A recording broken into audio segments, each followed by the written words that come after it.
Running. Running. Running. One more to go. Oh! Hey, how's everybody doing out there? If you watched my last video, we were working on this. So I'm gonna go ahead and do what needs to be done on this thing, get her fired up and get her out of here. So let's get to work on this thing.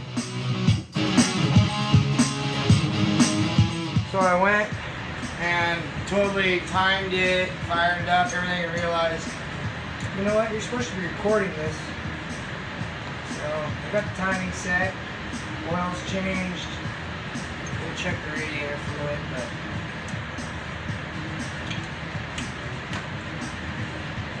alright, I'll fire it up for you guys.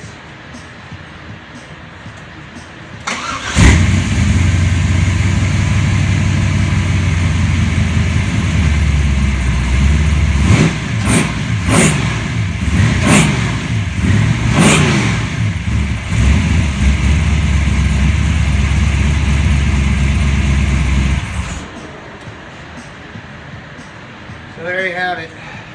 700 horsepower, ready to go. So I just gotta fix the tail light. Needs to be glued. A little center piece for the backup light real quick. I'm gonna give him a call.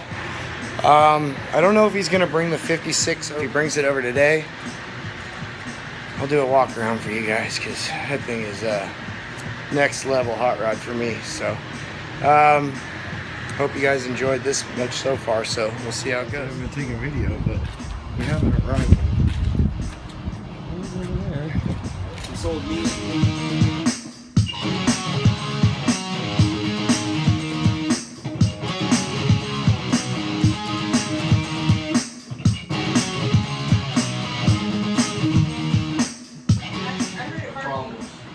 She's back. No, that was look at that.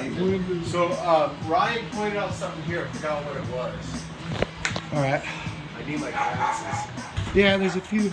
He said he's.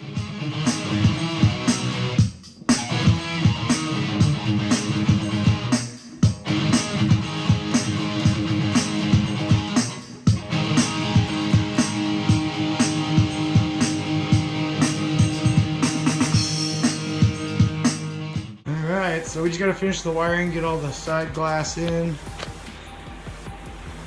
And then there was All the this I don't power care window about. mechanism. It's going to be covered, but they marred it. Oh, I got a little They bar put the right bumper. there. It's going to happen. It's gonna have that bumper will cover it. There's nothing you can do. Oh, look at that deck lid. Man, that is smooth. These windows are just Insane. Who did this work? I know, who did this work too? Like, seriously, you should get a better guy. I don't know, man. Whoever did these windows, I don't think they knew what they were doing. Me too, yeah. Pretty sure the guy used a couple of hammers and a welder, and that was about it. I told Nate, Street Rodder wants it on the front cover, all these guys. And then this guy, he's a hot rod Hall of Fame guy, does interior. He wants it, he's got the two best 20 by 20s. He wants them jacked up, Nate. You can have all the HHRs you want. Heck Yeah, yeah. front and center. And For it's the- a when's that, national the hot show. rod and So people from Idaho, everybody will be nationals. there. And he's going to display them with it, but it's dirty, but it's a little dirty, but we can see the fender wells and stuff at least. Firewall. they need a motor detail. Oh man, poor thing.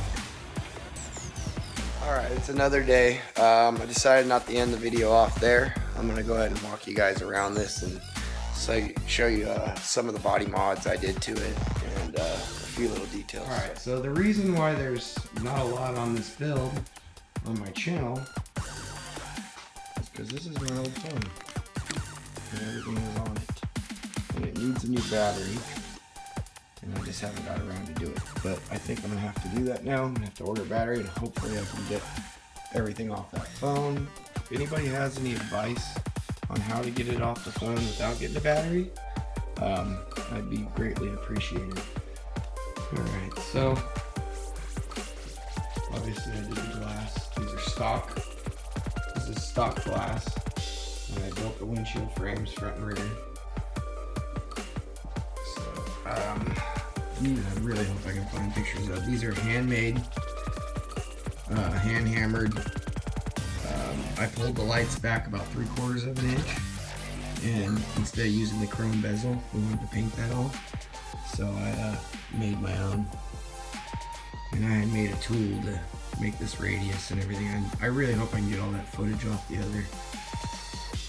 Other thing is these running lights. If you notice, they've been flushed out.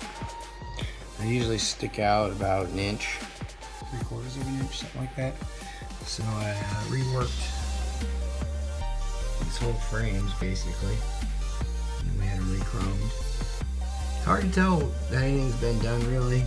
So we did a bumper tuck, obviously. Bumpers are real tight. We did a lot of work on the hood. There is no windshield wipers, obviously, in this car. So all the gaps have been done. More some chassis under this thing. I didn't do the wheel tubs or any of the floor in here. This was actually done at a speed shop down the street years and years and years ago. Taillights, no rubber in the taillights. I gapped all these to fit. Notice there's no rear bumper on it. That's still at the chrome shop. We got rid of the keyhole in the trunk. We smooth that out, and it's got a hood popper and a trunk popper that you can kind of see there. So this whole car's been right aligned on the inside. So yeah, it is tubbed. Got some big fat meats under there.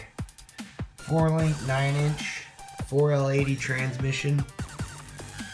It's a big block 572 with no-borne injection. Should be putting out around 800 horsepower. So we gotta figure out how to get that 800 horsepower up and running. Got 3 weeks to get her to the interior shop, so we gotta get it moving. So this is one of the first things that I made on my Chinese lathe. Let's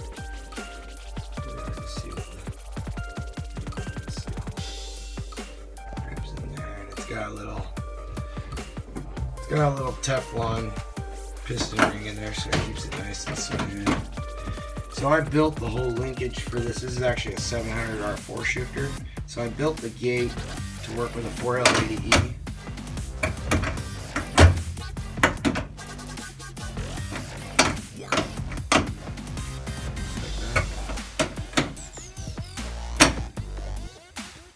Looks pretty smooth. I was working on this wiring, and I do have a problem with the ignition switch. It has way too many,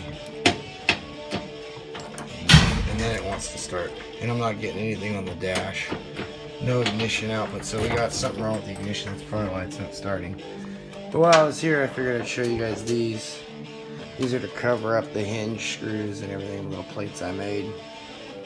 And down here, normally you'd have wiring running through if you want, you know, power windows, power door locks, obviously. So I made this lower one where the wires run through here and it kind of forms to the hinge.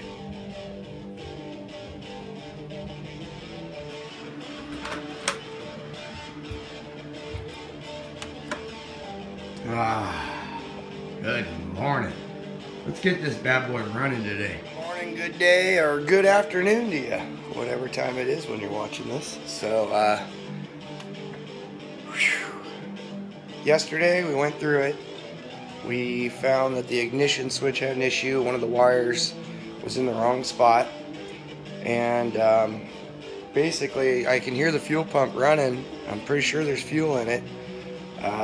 But they did pull the body off of this. So they probably had to undo the fuel lines. So I'm concerned that maybe they got the return line and the pressure line reversed. So I'm gonna jack this thing up, get underneath there, and see if I can figure out what's going on. I'm gonna have to trace some lines back and forth. It's gonna be a minute, and hopefully we can get this thing started up in a minute here. All right, I couldn't work. I had to clean the garage, so I got this thing jacked up. Let's swap some fuel lines around. Let's see here. Oh. And we have fuel pressure.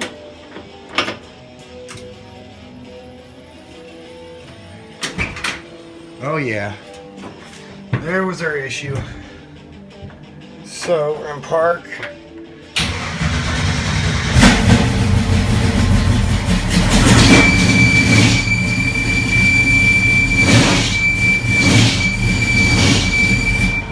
God, the belt is making a horrible noise. But it runs again. Figured out why the belt was squeaking. The alternator was loose, so I yanked it back and fired it back up and it went away. Alright, we tightened up that belt.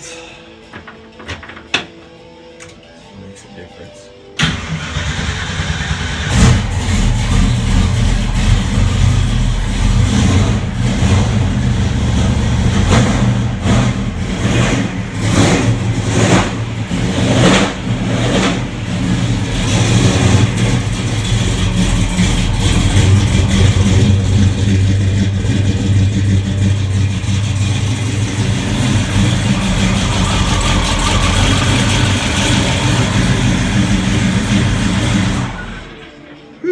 Stinky. It's fuming in my garage.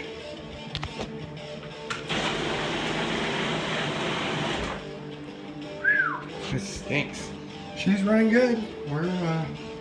We got all 4 cars running at once, which is just a freaking miracle. I never thought this day would come. Alrighty guys, so now we gotta get the windows in and stuff, and it's not gonna be very exciting. I'm probably not going to film very much of it, but we'll have some updates on this thing. Alright, so I hope you guys all enjoyed that. Got her all wrapped up in plastic here, so try and keep some of the dust off her. And if you haven't subscribed already, hit the subscribe button here. More Heimlich Hot Rod videos here. Thanks for watching.